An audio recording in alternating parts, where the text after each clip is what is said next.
family had a stressful few weeks because of an incident with their pet cat. Parker Brown sat down with the family to hear how their story thankfully has a happy ending. It is our top story here at 9 o'clock. Hello there, Parker.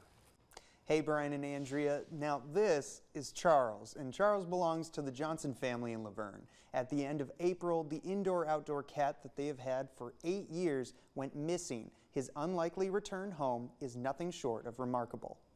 There's an old saying, curiosity killed the cat.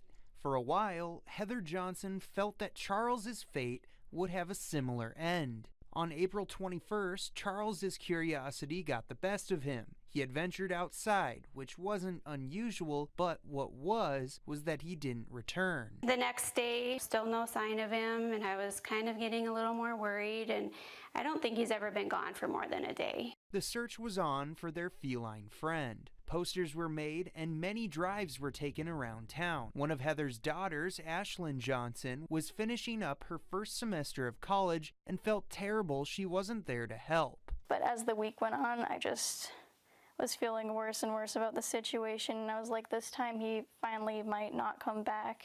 Charles was caught in a rabbit trap by a man nearby, but Charles had lost his collar and looked like a stray. He said I took him 3 miles out of town and released him, and he showed me exactly on a map, where he took him. That was really heartbreaking because I was like, oh no, what is he gonna do? But at least now we knew kind of where to look.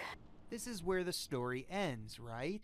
There's no way this cat survives in the Minnesota countryside. He was dropped off pretty close to the state park, and there's coyotes and all sorts of wild animals out there. I was just so worried about him. It wasn't until the Johnsons were moving Ashlyn and her brother out of college that they got word that Charles was spotted. I got a phone call from a man who lives out by Blue Mountain State Park, and he said, I'm almost positive I saw your cat. It indeed was Charles. He spent 10 days on his own, and other than some scratches on his nose, he made it back home unscathed. It could have ended in so many different ways, but the missing cat was now found. The curious case of Charles the cat is a story the Johnsons will continue to tell. It was just such a happy and relieving feeling to know that he was back.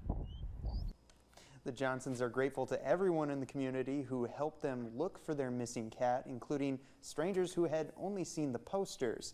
They say there's a good chance that they will be keeping Charles indoors from now on, and their message to anyone who finds a cat that might look like a stray is to bring it to their local vet or shelter first. Brian and Andrea. Parker, I think this is a terrific way to end the week. Thank you.